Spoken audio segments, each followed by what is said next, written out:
You are listening to SEC After Dark with Stephen Willis, Corey Burton, and Jeb Beecham.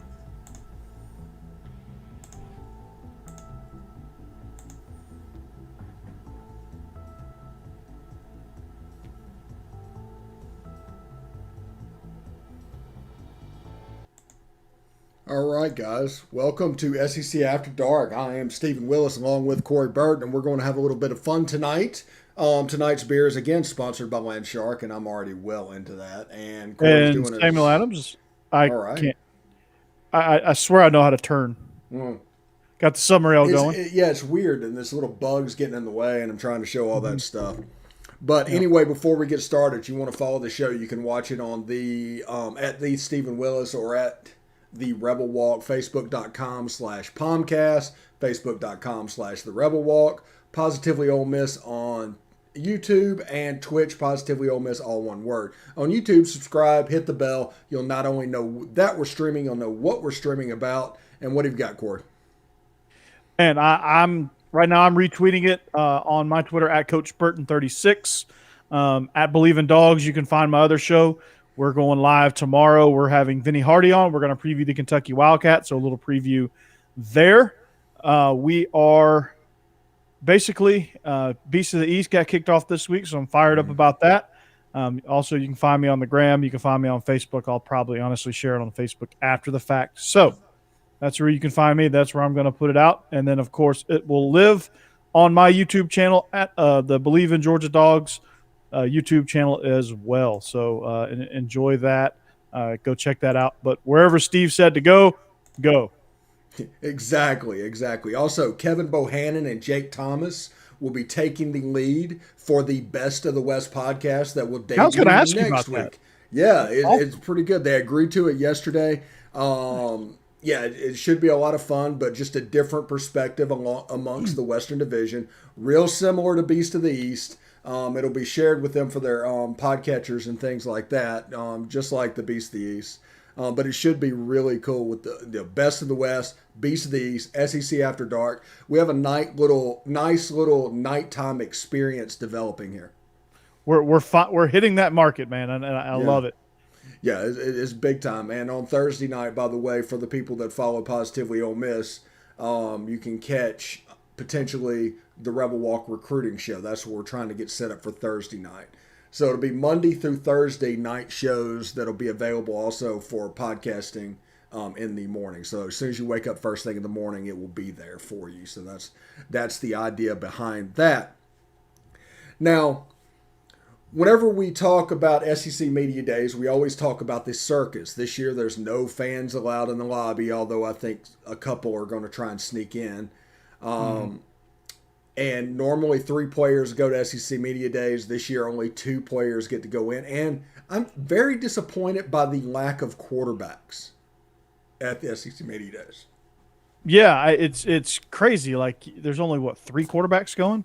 Yeah, I think it's Bo Nix, Matt Corral, and JT Daniels. And props to those programs, because those are the players that people want to hear from.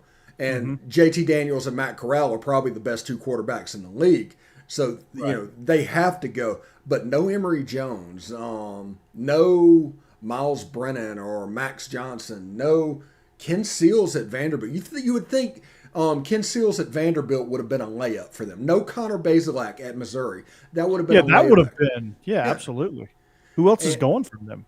Yeah, and there's a lot of no names going, don't want to, talk too badly about them. There's a lot of no games like Fedarian Mathis and John Mechie at Alabama. Yeah. Myron Cunningham, an offensive lineman, and Grant Morgan, a linebacker. Now, Grant Morgan's a great player, and he probably deserves to go. But, why not include KJ Jefferson there? Exactly. Bo Nix, good call. You want to hear from Bo Nix, especially with all the improvement Mm-hmm. that you're going to see, because Auburn is notoriously overhyping quarterbacks in the preseason. But Owen Papoi, linebacker, Florida, two defensive players. Yeah, Bo what Emory what's Jones, that two about? defensive players. You just don't understand. And it looks like people are just not taking this seriously, honestly. Georgia, No, JT they're not. Daniels, and Jordan Davis, I have no problem there. Kentucky, Darian Kennard, offensive tackle, and Josh Pascal. They like to play in the trenches. That fits Kentucky what they were. I don't know what they're going to be now. LSU, Derek Stingley Jr. I like that pick. Love that. Austin Deculus, like that. Ole Miss, Matt Corral, and Jalen Jones. Jalen Jones has been there for about 10 years at this point. Mississippi State, Aaron Brule and Austin Williams. That's a fairly pedestrian group. Missouri, Akil Byers and Case Cook. South Carolina, Kingsley Inna Bear. I don't know that one. Yeah. Nick Muse, Good I'm luck with sorry. that. Yeah. Tennessee, Velus Jones and Alante Taylor. Texas A&M, Kenyon Green, DeMarvin Lill. Vanderbilt, Bradley Ashmore, Davion Davis. So I think we can safely call this media days, the media days in the trenches, the media days, the Oklahoma drill media days. I don't know, but there's not a lot of skill players going to this year's media No, days. it's really just hog fest, right? Yeah, it's crazy. Hopefully these guys have good personalities and they're not just like trying to hold stuff back, and they kind of, and then in the age of name, image, and likeness, hopefully they kind of turn loose a little bit. Oh, they're going to be they're going to walk around like a bunch of NASCARs, like all decorated with logos and stuff. I guarantee you that, or at least next year they will be. So that'll be kind of fun. The first media days with the name, image, likeness, and all that good stuff, and see where if they haven't been branded, we'll see where they're branding themselves. But yeah, I mean, lack of star power at the quarterback position, but kudos to sending some linemen. Yeah, Cool, I'm for it. Send the yeah. big boys. I have no problem with them being there. I just think that like Connor Bazelak and guys like Emory Yeah, Jones Connor and those, Bazelak is a no-brainer. yeah, Everyone wants to hear from Emory Jones. I mean, come on, you got to be aware of this situations. Like I love the linemen, but I mean Bazelak, Seals, Will Rogers, Emory Jones. Like there's some good quarterbacks in this league. They don't have star power, but there's some good quarterbacks in this league. yeah. It's a situation where in 2 years down the road, this is going to be another packed league at the quarterback position where it's Mm-hmm. completely stacked from top to like 7 or 8 of just really good players, and these Yeah, are all those young guys now, paying their dues. yeah, absolutely. Like I'm all for it though. We're gonna see what kind of year Will Rogers is gonna have at Mississippi State. I'm excited to see what he can bring. Can he make this Egg Bowl really exciting? I mean, what are we gonna see out of that? That would be something that I would be interested in seeing. Like, how is this offense progressing? And get it from the eyes of the quarterback with year two under Leach. Because Yeah, we know what Mike Leach does. He destroys it and then builds it back up. I mean, he rams the program into rock bottom in year one. He's done it everywhere he's been. yeah, and he slowly builds it up, and I think year Mm-hmm. 3. And Mississippi State fans, that's the year to look forward to. Year 3, they build up. I think Washington State have competed for the Pac-12. Mm-hmm. Texas Tech, the same thing. You build it up, and you get there, and everybody can do these different things and these different reads in the pass Mm-hmm. route. Like I read Mike Leach's book way back when, Swing Your Sword, and he Oh, I talks love about that book. Yeah. he talks about the pass route 6, and it's Yeah. essentially just a go route for everybody. It's that play in Madden where everybody is going deep. But his little tweak to it is every 5 or 6 yards, the receiver is looking back to the quarterback, and the ball could be in the air. So it could be a go route, but you could get the ball at 10 yards. And you're also So, reading coverage too, yeah. Steve. Like if there's a cornerback sitting on top of you and you can't get past him, you're taught at about 8 to 10 to 12, somewhere in that range, depending on how fast you are, to sit. And the quarterbacks know that. It's kind of a choice route. It's really just a choice concept where you have And the more you get into it, the more experience you have with it, it turns from a two-way go to almost a four-way go, where you can go, run a post, run a comeback, or just hook up and run the curl. Like, you have four different options on that, and the quarterback knows that. Yeah. So that's what you look forward to in year three, and that's where this air raid system really kind of starts taking off, is when these guys understand the nuances of the plays. Yeah. Yeah. So it's important for other teams in the West to take this year to get their P's and Q's right defensively, because Mississippi State is coming. They're actually coming. They're going to be here. There's a historical precedent for this happening, and it's all going according to plan. Mm-hmm. Yeah, absolutely. I mean, it's all right there. I mean, everyone in the country, or everyone in the state of Mississippi that are Bulldog fans are freaking out, except for Mike Leach and his staff. Like, he's not freaking out. He knows exactly what he's doing. He's getting the right guys in there, the guys that are bought in, and they're going to have the right mix of people. And he's going to get his people in there. And fortunately for them, it's a system that you don't have to have the number one class every year. You just have to have some guys that can run and that are smart.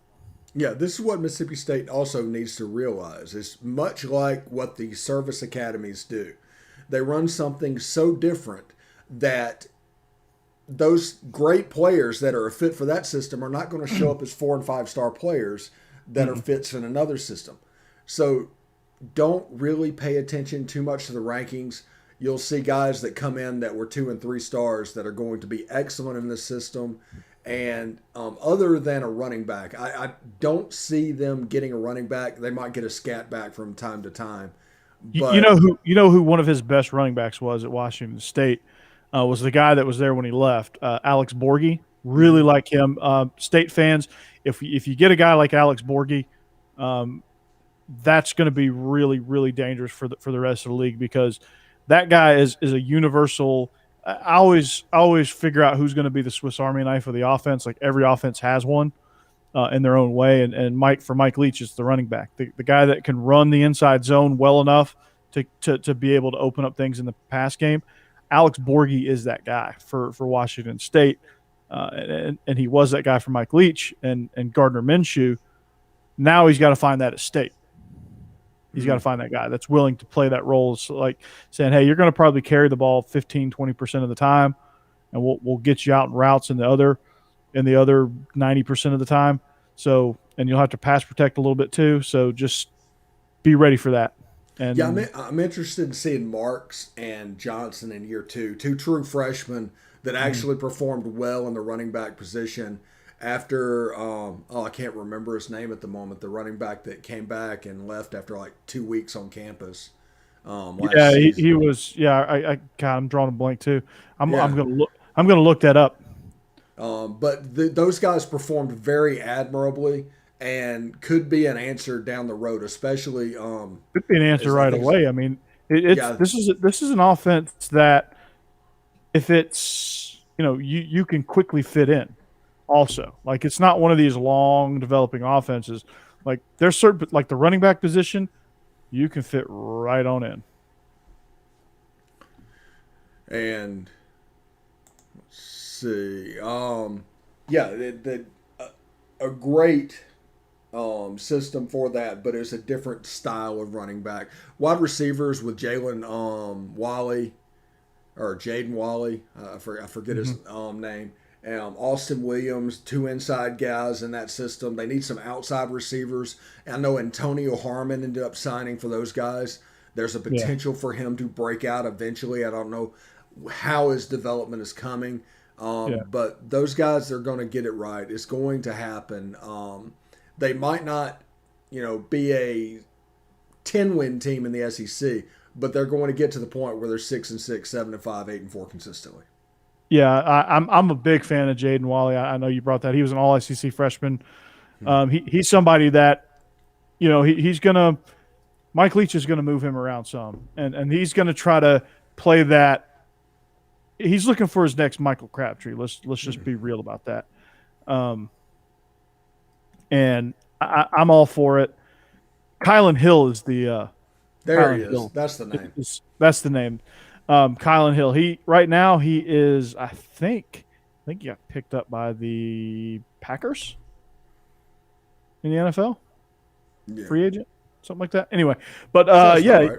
sounds about right. So look out for Jaden Wally. I think he's somebody. He against. I remember watching him against Georgia, going, "This guy's a problem. Mm-hmm. This guy's a big problem." So you got to contain him, and he'll learn multiple spots now, and he'll be somebody that's going to be all over the place. So look out for him, State fans. I'm excited for it. So let's see what we got. Yeah. And also in that division, we'll just go up to Arkansas and do our questions around the league. Is KJ Jefferson an SEC quarterback? If he is, Arkansas is going to take another step. Whether that's 5 wins or 6 wins, we don't know yet. But it's going to all hinge on KJ Jefferson because other skill guys are there and that system is fantastic. Mm-hmm. And the system is fantastic. So I think when you look at what they're asking him to do, um, I think he's going to be a good fit. I mean, I think he's going to be a better version of Felipe Franks, a version of Felipe Franks that takes better care of the football, and that's really what it is.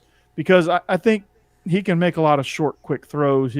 I think he can function in the RPO game, and I think they'll because he's a dual threat guy, he'll be a little bit counted on in the run game too to kind of help ease the burden on the running back. So.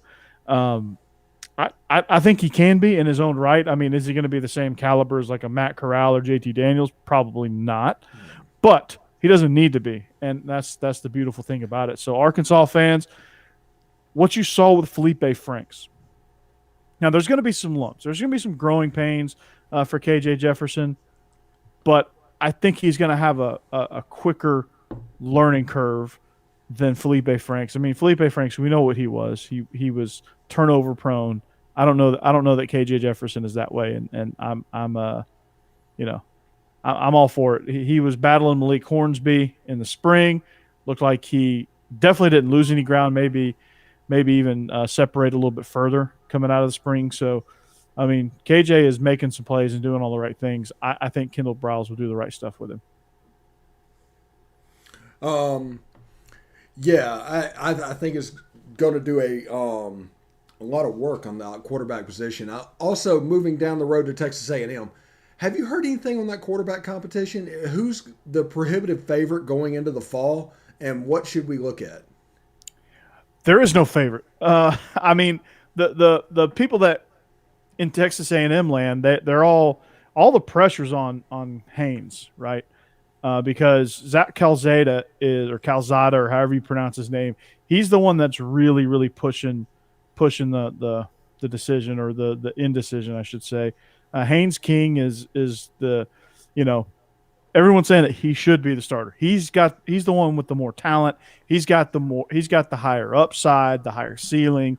But for whatever reason, Calzada's making it difficult for Jimbo to name a quarterback. And Calzada's good in his own right, but to me, it's got to be Haynes King, or I think A&M takes a step back because I don't know that they can.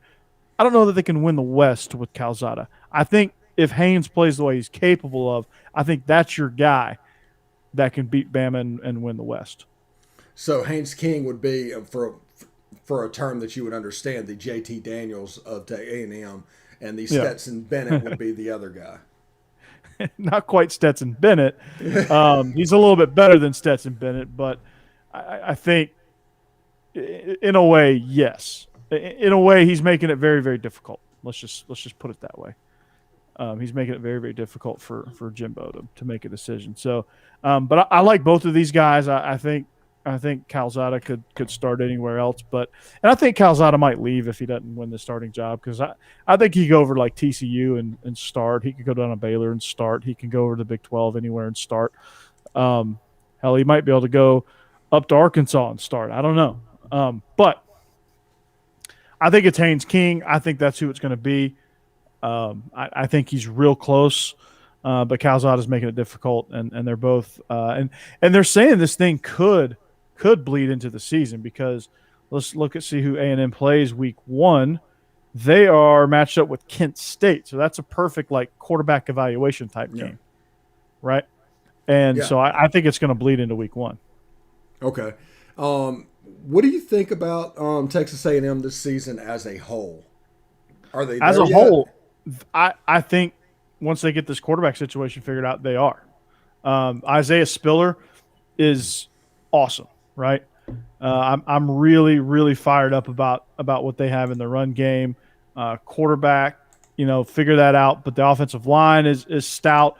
Jimbo is recruiting a bunch of talent. It's to the point where it doesn't matter that they lost that 4-star kid to transfer. I can't even think of his name, but I don't think it matters because it's they're going to be good. I'm all for it. I'm a big believer in Texas A&M.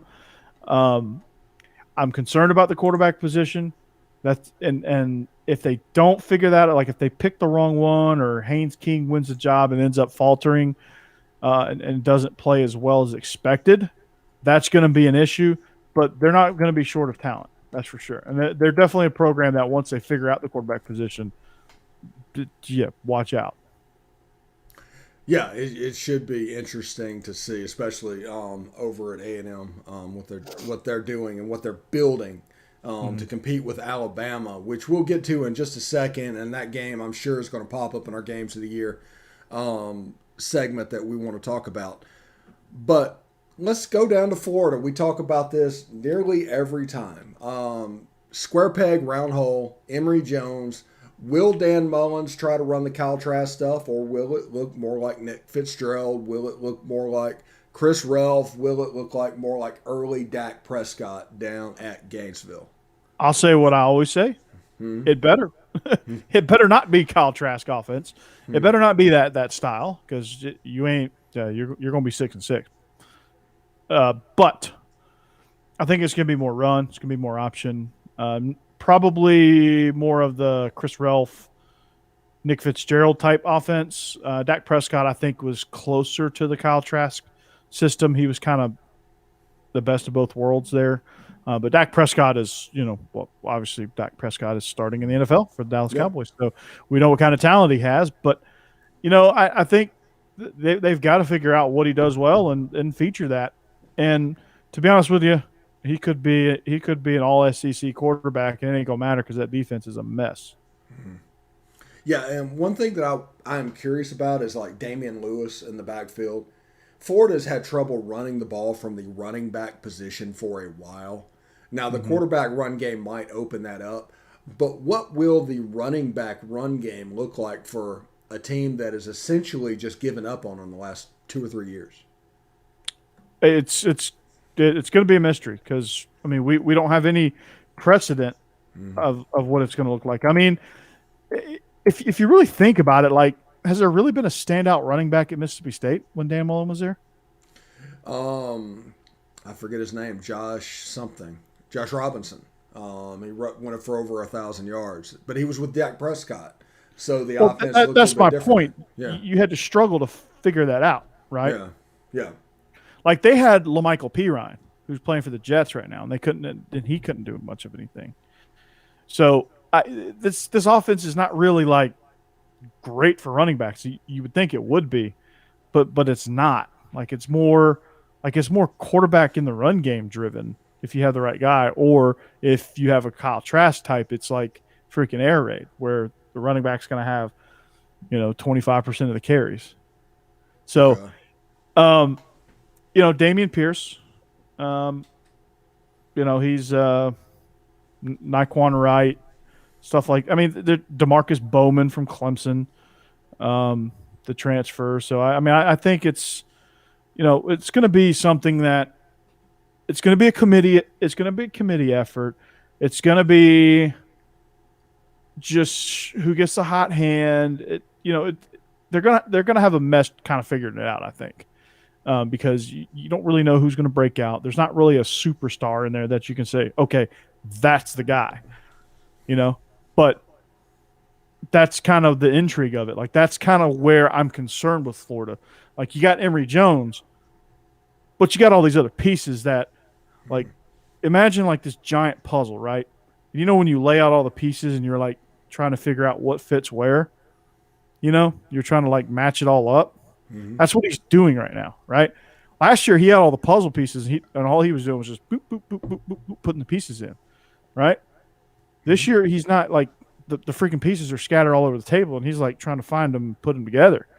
And to me, like you're going to spend a lot of time doing that, and you're probably going to lose 2 or 3 ball games in the process, right? Trying to figure out like we should have done this or we should have done that, or these guys just don't have the experience to win these type of games like the cocktail party or even a tough road game at Kentucky or whatever. So to me, I think you're looking at a team that's just trying to find answers right now, and there's not a whole lot of them to be had. Yeah, it's a team that could win 10 games this season. It's a team that could win 6 games this season. And Yeah, you don't that know. swing, yeah, you just don't know what to expect. Like at Kentucky, like any other Florida team, I would probably say that's like a 90% win, right? But this year's Kentucky team, they're always tough at home. They're always pesky at home, especially in October. And this Florida team, they will have come off 2 weeks prior to that a game against Alabama where they're probably going to get smacked around, right? Mm-hmm. Let's just be honest about that. They're going to get smacked around in the swamp. Let's make no bones about it. Then you got a Tennessee team that is terrible. They'll kind of get some things back there, but they really won't.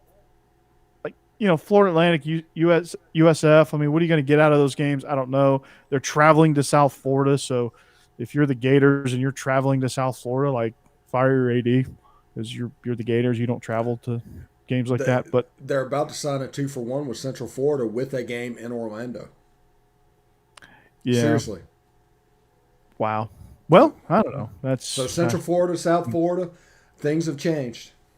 Maybe they're going to FIU next year. Yeah, take on. They better not because Butch Davis will beat them.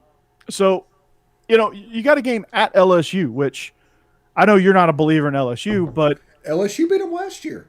They beat them last year with this, and they bring the quarterback back that beat them. So, yeah, I mean, LSU's not a slappy team. Now they're going to probably disappoint a little bit, but they're not a slappy team. So, this Florida team they've got a lot of questions to answer, and they could that.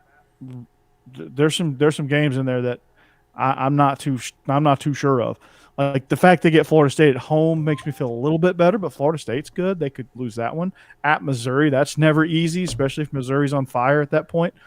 At South Carolina, that might be woodshed type game that they feel better about themselves. The cocktail party is probably going to be a woodshed game, not in their favor. Vanderbilt will play them tough, but in the end, that'll be like a 3-touchdown game. So I don't know. You asked me about the Gators. I don't know. I still don't know. Probably won't know. We'll probably have an idea of what they're doing, and then it'll all turn itself upside down. You know how that goes. Like they're a team that's just going to be very, very roller coaster like. Yeah, it's going to be interesting to see what happens. We bring up Florida and we talk for 10 minutes on Florida because they're just the whole team's a question mark. And we didn't even touch the defensive side of the ball, which oh boy, didn't they give up a 50 burger to Oklahoma last year? Yeah. Yeah, I mean, Spencer Rattler is good. We've discussed that, but Florida should not be giving up 50 points to anybody. No. And people will say Florida just didn't want to be there, but there's a little bit of momentum that goes to the next season. Whenever you play in a bowl game, there's momentum that can be gained going into the spring practice and to the summer program into the next season by playing well in the bowl game. So if you act like you don't want to be there and you get beat, that stunts that momentum and it just ends it. Yeah, I mean, just think what would we be saying if they 50 burgered Oklahoma? Mm-hmm. What would we be saying if this score was flipped? Yeah, these guys are just ready for the next season. Everything's going, and just press forward to signing day. They look great, and let's go now. But the opposite, the opposite. Since it happened to them, it's like what's going to happen to Florida now? Those 50-50 games that you see on a schedule is like, oh, we'll toss up that one, we'll toss up that one, we'll toss up that one. It turns out to be 4 games instead of 2. And games that shouldn't be toss-ups Like Kentucky should, for Florida, for the Gators, Kentucky should never be a toss-up game, but it is. Like that should never be a toss-up. I will never forgive Dan Mullen for taking my favorite joke away from me, and that was the Atlantic will beat Florida before Kentucky will, and then they let Kentucky come down to Gainesville and beat them. Oh, Dan Mullen. But he did start his head coaching career at Mississippi State, so there's that, right? But you look at this defense; they have the people, right? It's not like they're short on talent. Florida, yeah. They're not short on talent. They can recruit. But, like, Todd Grantham's still your defense coordinator. Like, I mean, he was at Georgia. You know, I'm sure he's a great guy. But the dude is not a college defensive coordinator. I'm sorry. I have to say that. He is not a college defensive coordinator. You can't have a playbook that's 2 miles thick. You can't have guys looking at the sideline trying to get the call while the ball is being snapped. Like you can't do that. Like he's probably a pretty good position coach, and he probably should be in the NFL. But like he should be like an NFL D-line coach or something somewhere. You know, like that's go work for the Jets or somebody that has like a strong presence as a defensive head coach or But I just don't think he needs to be the defensive coordinator at Florida. And if I'm Dan Mullen, like, how much slack am I giving him, right? Like, yeah, I don't know. Like, this year feels like it. Yeah. And I think Dan Mullen knows it. I think he's feeling the pressure. He tried to get out, right? So he knows. Like, he's, like, lobbying for NFL jobs. So, he's, like, thinking about, hey, I don't really want to be here anymore. I don't know if that's actually true, but when you lobby for NFL jobs, whether it's because you want to be in the NFL or not, it's probably rooted in the fact that you don't want to be where you are because there's something going on, and you end the season the way they ended the season, makes you wonder, right? Makes you wonder. Like this is that thing. Like, hey, you get 50 pieced in the bowl game, you lose a well fought shootout against Alabama, okay, cool, but you lose an embarrassing game against LSU that you had no business losing in a fashion that is absolutely atrocious. Yeah, they lost it by a foot. Like that type of stuff happens, and now you're lobbying for NFL jobs. Like, come on now. Like, I don't know. Maybe I got my tinfoil hat on. I don't know, but it's just Gator fans, let me know. Like, I don't know. Like, I wonder how the Gator fans feel about that. If you disagree, just put in the comments below. Tell us why. Because right now I see them anywhere from 2nd to 4th in the SEC East. Yeah, I mean, I think I'm picking them right there at 3rd, and I'm back and forth between Missouri and Kentucky for that 2nd spot. Right now, I'm giving the nod to Missouri because of Bazelak. And Kentucky hasn't figured out their quarterback situation yet, but that's the only that's the difference for me. All right. We're going to take Harsin out of this, but out of the new coaches, Clark Lee. Why are we taking Harsin out? He's new. Well, he's new, but they're going to win 7 games, so he would be the guaranteed answer. But Vanderbilt, Tennessee, South Carolina, which one has the momentum season? Tennessee. Tennessee? Really? Style of play.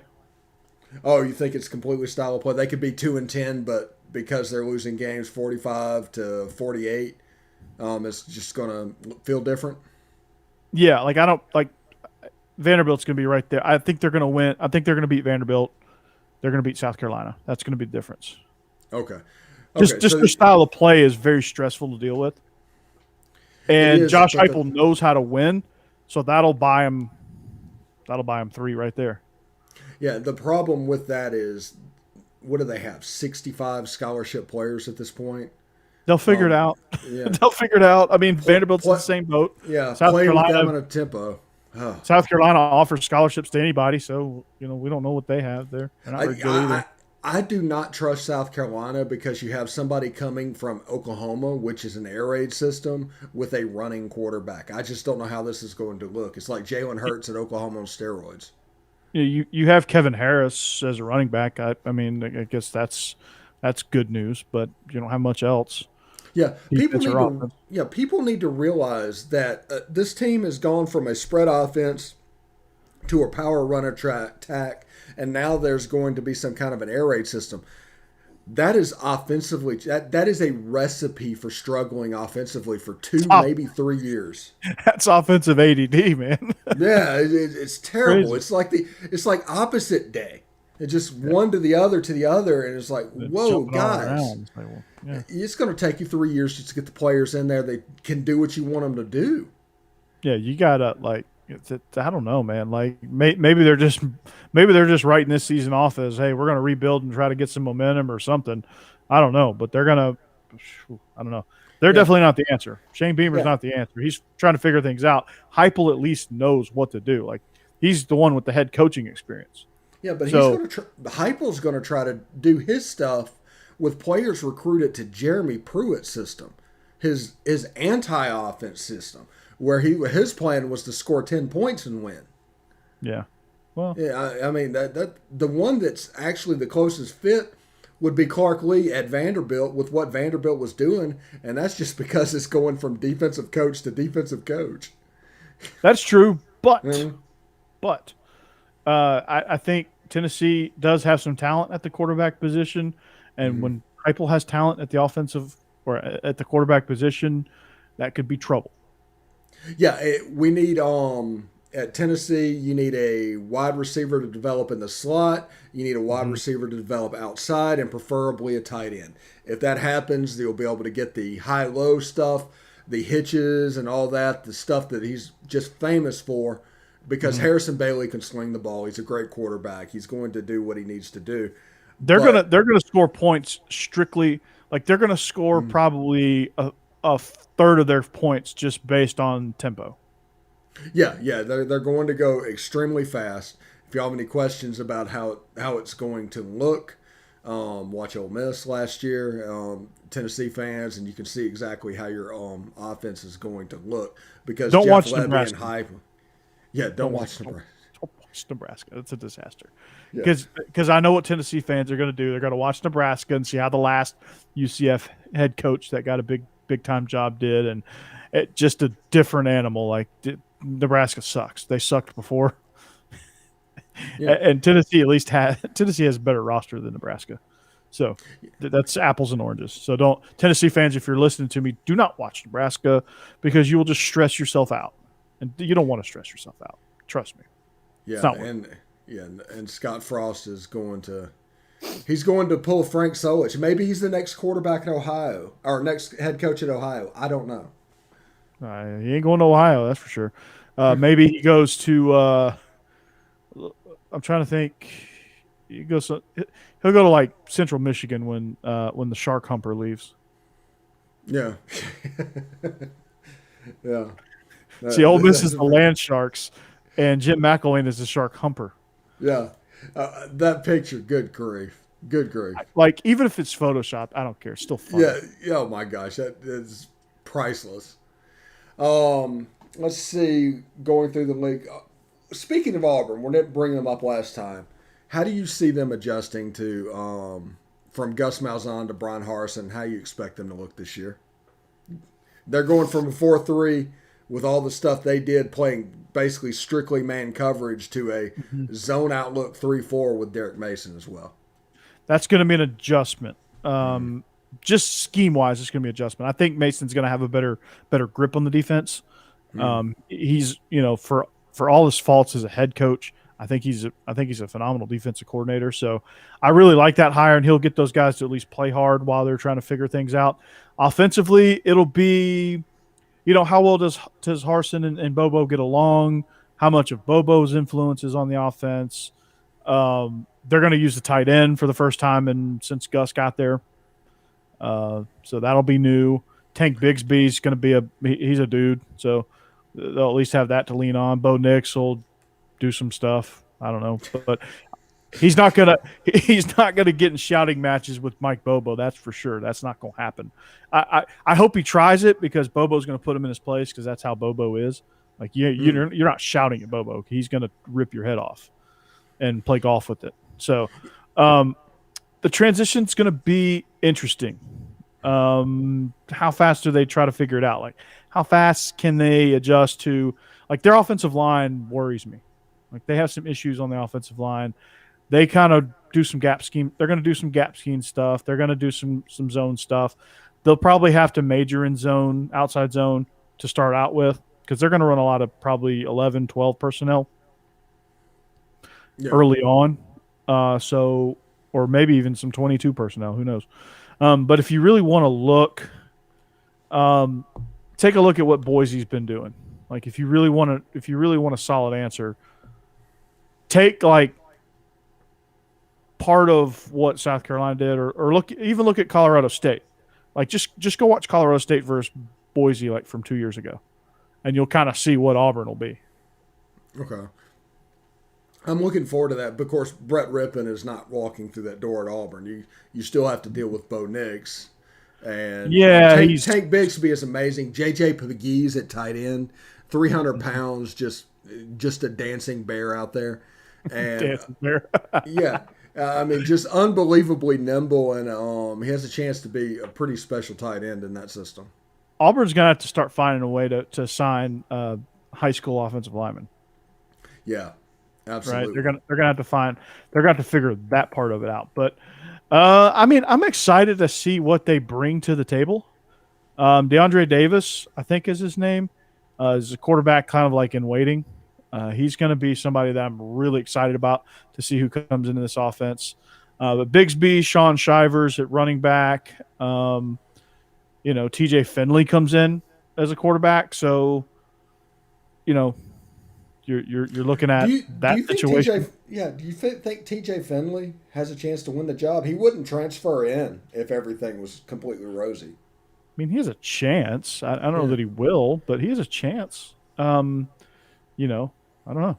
That's an interesting question. Weird that they took that commitment. Yeah, I thought that was strange that he went there, because they have a pretty good situation with Davis and Nix. I don't know why he would try to fit himself in there. I thought he would go somewhere. I don't want to say downgrade, but like I thought maybe he would have gone over to the Big 12, maybe, or gone to I was thinking Texas with Sark. Or go to Texas with Sark. Like I was thinking he was a lock for Texas. Like that's where I would have gone if I was him. Because like to play for Sarkisian, are you kidding me? That'd be insane. Yeah. So, but Auburn's got to figure out a way to replace Seth Williams and Eli Stove. Seth Williams is that huge target that can make the range of catches and can run all the routes that you need him to run. Eli Stove is a burner. But they have Elijah Canyon. He's somebody that they can rely on. Anthony Schwartz, somebody that my Schwartz is bigger than yours. Reference. Yeah, there you go. You like that, didn't you? Yeah. Half our audience probably never seen Spaceballs. Half of the audience probably isn't old enough to know that Spaceballs exist. They're like Spaceballs. What is that? Like a porn? Yeah. But yeah, their schedule lends them to get some of the early kinks out as they host Akron and Alabama State before going on the road to Penn State. That's a cool game right there. Then they have Georgia State, who, if you ask Tennessee from 2 years ago, that's not fun. Yeah. Is Sean Elliott still there? Probably. Yeah, don't take them lightly. Yeah. The Georgia State Panthers, is it a road game? Playing at Turner Field. Turner Field, love it, man. Still got all the Brave stuff up. Like, they haven't taken that down yet. Oh, yeah. It's pretty great. That's where they play the high school games now, the high school championship games. Really? Instead of the Benz. Like Corky Kell's there as well? Yeah, that's all there now. Like Arthur Blank just gave the big middle finger to the high schools. Interesting. I did not know that. I enjoyed covering Corky Kell whenever I used to drive down there and do that as well when I worked at Rivals. I remember going down there with you. Yeah, it was a lot of fun. Right before we get out of here today, we got about 13 minutes. Games of the year that we're looking forward to. Ooh, yeah. I'm really looking forward to A&M and Bama because this could be the year because Bama's going to drop down a little bit. If A&M can find the quarterback, that game can raise them up to the level. It should be a lot of fun to watch. It's going to be. It's going to be a lot of fun to watch. Even if Zach Calzada is the quarterback, I do think they can make it unscathed to that game. So that'll be fun. I'm looking at these week 1 games like, Kentucky, UL Monroe. I mean, no, I'm just kidding. But, obviously Georgia Clemson. I'm looking forward to Ole Miss Louisville. I think that's a fun matchup. LSU, UCLA. That's a cool matchup. You got also Alabama, Miami. That's fun. And so I'm looking at those week 1. That's a sneaky, scary game, week 1 for Bama. Bama's probably going to win the game by 2 or 3 touchdowns. It's probably going to look like USC a couple years ago when Jalen Hurts got found. That's probably what it's going to look like. But Miami has the offensive players, and De'Aaron King is a special player to make that game scarier than it should be. Mm-hmm. No, we say that, and Bama's going to 50-piece them. So because it still is Manny Diaz, right? Yeah. I'm looking forward. The same week that Bama plays A&M is Georgia Auburn, which to me is weird. That's just a weird game. That's on the Plains this year, right? It's on the Plains, but it's always that game should be like that game should have never been moved out of November. Like that game should never be an October game. Late in the season. This Ole Miss LSU game has me fired up. I think that's going to be a good one. I think that'll be something that, look out if Ole Miss has got any sort of momentum, like that could really be dangerous. I like that. When does Ole Miss play Alabama? That's early in the season. That's their first. That might be their first test. Yeah, it is their first test. Well, their first test is Louisville. Louisville's not a. No, I'm talking about Alabama. No. Yeah, I mean, no, I'm talking about Louisville. Like you're talking about Alabama. No, I'm just kidding. Let's just say they upset that game, right? Let's just say they win that. So then you come down. Let's say, that the next game against Arkansas that's not nothing to shake a stick at. Then you come down to LSU. You win that game. Then it's Auburn. Auburn could be either riding high or falling apart. You're looking at the 11-13 game against A&M, possibly for the West. Like, how awesome would that be? Yeah, that atmosphere in Oxford would rival the 2003 Ole Miss LSU game. It would be something like that. The 2014 Bama game. The 2012 Texas game. That's what Oxford would be like if it got to there and actually be meaningful. And I'm curious to see what happens. I'm looking forward to those big games. I'm not necessarily. I don't put Auburn in the category of games of the year, but Alabama, LSU, and A&M versus Ole Miss, all of them are going to be worth watching. Yeah, Alabama versus A&M, Ole Miss, LSU. Those are the 4 teams that have me intrigued. And then you have like the Auburn, Mississippi State, and Arkansas that you hope you don't stumble against. Yeah, the cocktail party is always great watching. Even just for the sheer fact that you tune in at the end of the game and half the stadium is empty. Like it's noticeable. Like it's one of the coolest things ever because half the stadium is packed and going nuts, and the other half is all empty seats. So that's always fun. I'm looking forward to the trinity of games for the least valuable team, Tennessee, Vandy, and South Carolina. Like the holy trinity of ineptitude, right? To see which who finishes DFL. Dead. Do you know what? Last. Yes. I don't know if I can say the F. I don't know if I can drop an F-bomb. I think it might be too early for that. I don't have enough Sammy Adams in me yet. Yeah.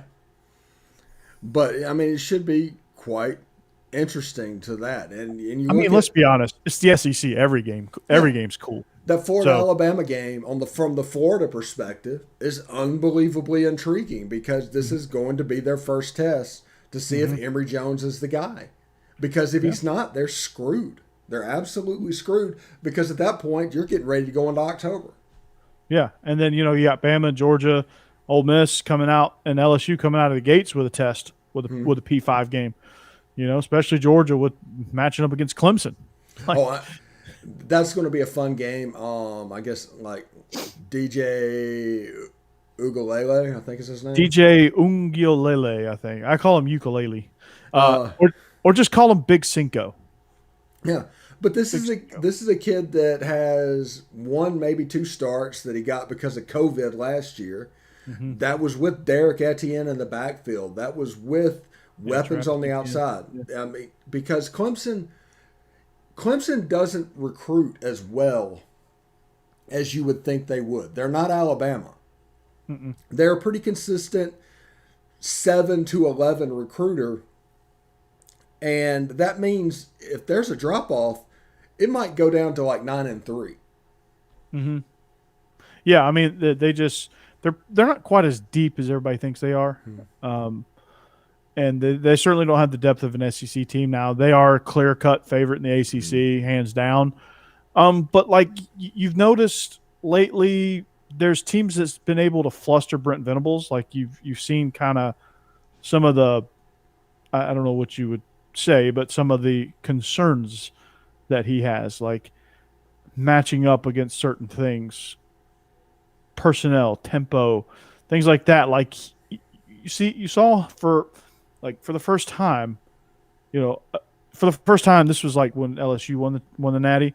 Like that was the first time I'd ever seen that befuddled look on Brent Venables' face. Yeah. Usually he figures it out. Like usually you get him, and that's like you only get like one or two shots at getting him, and then he figures it out and beats your ass in the second half. But that year, like he was befuddled. He had no answers for LSU. Last year against Ohio State, Ryan Day took him to the woodshed. No answers. So now you're starting to see like, okay, I don't want to be quick to say is the book out on Brent Venables, but like he doesn't quite have that appeal that he had 2 years ago. Yeah, and sometimes with Clemson, like I said, they're like an 8 to 11 range recruiter, and you can out-talent teams in the ACC, especially in the ACC. Once you get into the playoff, you need that special player or those special players to make plays because you are not going to have the talent advantage against Alabama, against Ohio And they didn't State. have that on defense. Yeah. They didn't have that guy. No. They had their emotional leader who all he knows is targeting. Yeah, like 2 straight national championship games. Good Come on, man! You think you'd learn? Like, don't lean with your head. Yeah, like, oh man. What's his name? Played for the Arizona Cardinals way back in the day. Pat Tillman? No. It was the other guy, the one with the broken nose all the time because he would always just lead with it, like Cliff Curtis or something like that. I know who you're talking about. Yeah, he always had the he always had black eyes because he was used his helmet as a weapon. I mean, he's going to have CTE guarantee at this point just because of the way he played. Yeah. But that poor linebacker just plays that way. And against Alabama and against Ohio State, it's going to come up because they have better players than you. And now you don't have Trevor Lawrence, you don't have Derek Etienne, and I'm going to say show me. Because when it comes to Clemson, I'm thinking, since we're doing ACC After Dark, UNC and Miami, I'm really looking forward to. And Florida State could jump up and get them this year. So what do you think about Syracuse? I mean, let's go ahead and go ACC After Dark. Let's go Syracuse preview. I like Dino Babers because he does not have an offensive playbook. And that has always just fascinated me. And I like Dino, but they are going to struggle because they just do not have the Jimmies and Joes. They're Syracuse, man. Yeah.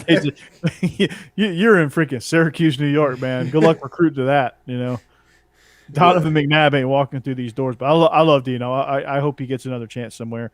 I mean, speaking of ACC teams, a team I really enjoy watching is is Wake Forest. Like you watch You've them, you've man. always you've always liked Wake. That was They your are team back in the freaking day. yeah, they are freaking scrappy, man. They get after it. And they, I just love the way they play. Like they've been like there's a few years between Clawson and Jim Grobe where they were horrendous and they were like unwatchable. But like I'll watch Wake Forest versus UNC if there's nothing else on, of course. Yeah. Corey But used to sit next to me at Rivals and talking about the Wake Forest offense from back in 2008 with Riley Skinner and those guys. oh, the Uh, Orange Bowl team, yeah. yeah, and just how he was just fascinated with their short passing game and what they were doing, and that also, eventually that led to you being, basically an offensive coordinator where you are. Yeah, I'm not gonna lie. I mean, I didn't like take the full concepts from them, but I looked at some things and kind of how they did some things, and I really kind of like what they do with their jet sweep game, or what they did with Steve Labotsky as their offensive coordinator. I remember listening to him a few times, and I mean, it all made sense, man. It was all good. It was all really really good stuff, and I was impressed. Like I was like, if they ever figure out how to recruit, man, they're going to be pretty tough, but they hadn't figured that part out yet. And I don't think they care Because they're Wake Forest. because they're Wake Forest. Like they're like, hey, you get a degree from Wake Forest, man. You're set. So it's a great school.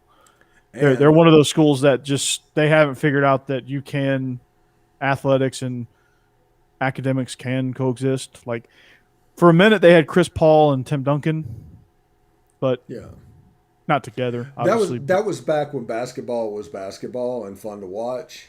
And oh man, don't give me man, do not get me started on basketball. People will yeah, be coming out of the woodwork going, Corey, man, you are terrible. But I yeah. really, Mhm. really, really do not like basketball. Like I watched for a minute when the Hawks were making their run this year in the Mm.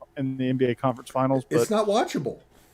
I cannot watch basketball. Like the sport, they got to do something. They got to figure out a way to have the NCAA and the NBA coexist. Like it's not gonna like you're not gonna get anywhere Yeah, it's like with it's with like, the it's current like system. 1997 happened, and then just basketball went on a steady decline. Yeah, Michael Jordan retired. Yeah, pretty much. I Pretty mean, much. Michael Jordan retired. It turned into the ISO game, right? Yeah. Like you had dudes, but like you didn't like you had the dream team, man. Like every team had a freaking superstar, and Oh, they weren't moving all around. I know I sound like the old man get off my lawn right now, but I mean it's true. yeah. Like basketball was more physical. Basketball was just, you know, There's no bad boys now. no, they're like shoot, those guys would be arrested. Yeah. Back in the day in the NBA, in the Eastern Division or Eastern Conference, if you scored 87 points, you had a good offensive night. Now, if you Mhm. score 125, it was a down night. Yeah, you're talking about man, he can't shoot.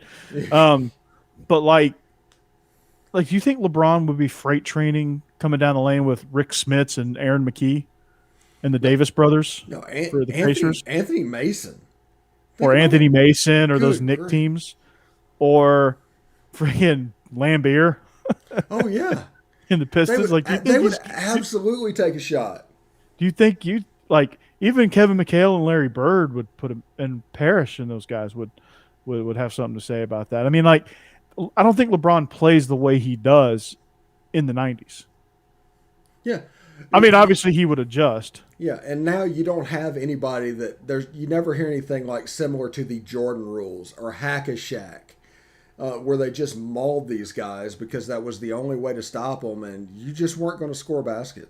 This is Yeah, around basketball now. Right? around the NBA. Yeah, I love Yeah, it. yeah, Man, I'm Chuck. Man, that's terrible. You gotta like, when I was playing, that I would get hacked. Man, I would just dish the ball to Dr. J, and I just get the hell out of the way. Man, I was terrible. No, yeah, the NBA. I just, it.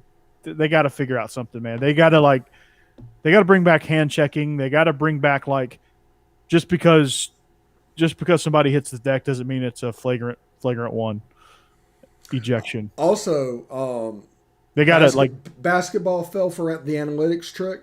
Baseball fell for the analytics trick, and both of them are struggling to find viewers at this point. well baseball. Baseball's a whole different animal. Nobody can hit a fastball anymore. It's absolutely crazy. You got that one dude for the Angels, Otani. Oh Love yeah. watching him. Oh, that dude is special, like Babe Ruth special. In this Yeah. age of basically less than baseball players, He'll he strike you out, then take you yard in yeah, the same game. he's I like love it. Babe Ruth 1919. Yeah. And for baseball, I will say what baseball has going for it is some of these young guys like Tatis and Vlad Guerrero Jr., Bichette's son, Acuna. uh, Acuna, some of these younger guys that have a lot of flair. Like, I'm all for that, man. Baseball needs it. Screw these unwritten rules, and there needs to be some rivalries. There needs to be some trash talking. There needs to be some bat flipping. There needs to be some good old fashioned fastballs taken deep. There's just got to be, it's just got to get nasty again. Like some of these rivalries just got to get nasty. Like there's got to be a good Yankees Red Sox brawl again, right? Yeah, yeah, it's too antiseptic, and it's basically like a home run hitting competition, and that's keeping me from watching. Yeah, I can't do it, and the Yeah. Braves suck. That doesn't help now too. Yeah, So, and Lane Kiffin, I brought it all the way back to football. Lane Kiffin's all about the analytics and with what he's doing, but analytics hadn't gotten to the point in which ruined college football at this point. analytics has a part. I mean, let's just be honest. It has a part, but it shouldn't be the main part. Like you should use analytics to your advantage, but really it's like it's instincts, it's coaching, it's knowing these situations. But like analytics should take you to a certain point. And then Yeah. from that point, it's all like, and that's what I think Lane Kiffin has done that. I think Lane Kiffin has used it well. Obviously, because he's been successful. I think Sarkisian uses it well. I think he uses it for what it's worth. It's just a very small piece of the pie, not the pie like it is for baseball. So, yeah, it's going to be pretty big. I think we probably need to get out of here tonight. This is our regular night for SEC After the Dark. After dark, we're going to do this weekly from here on. We're also eventually, from time to time, going to do a USFL show. I think because I'm just stupid enough to want to do that. In the spring, when it does come time for USFL, SEC After Dark will be USFL After Dark. So there we go. We can do USFL After Dark. we can do some UCFL episodes. Like just keep the football train going.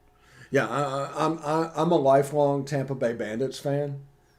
Look at you, man. Yeah, and so you were South Florida before it was cool to be South Florida. Yeah, original Steve Spurrier, 1983, 84. The older I've gotten, I've really started to really appreciate Steve Spurrier, like and his press conferences and the things he says. Yeah, it's fantastic. I'm looking forward to the USFL. News story came out today that they're trying to find an owner and everybody, but people are starting to be some interest peaked for an owner operator for the San Antonio Gunslingers. They just have the best nickname in the USFL. Go ahead. I'll go. Okay. I'll go to San Antonio. Yeah. Pick me. I'll be the GM. Pick me. Pick me. It'll be fantastic. It'll be truly amazing. Quite frankly, I will not ruin the league this time around. Yeah. Oh man. I heard the Generals need a GM, and some guy named Herschel. He could still play. All right. But that is SEC After Dark. Thank you very much for tuning in. We will be back next week with more SEC football. Media Day is going on, so we'll have those storylines to talk about next week. But for Corey, George is up first, man. So I'll have plenty to talk about. Yeah. For Corey, I'm Steve. We'll see you next week. Cheers.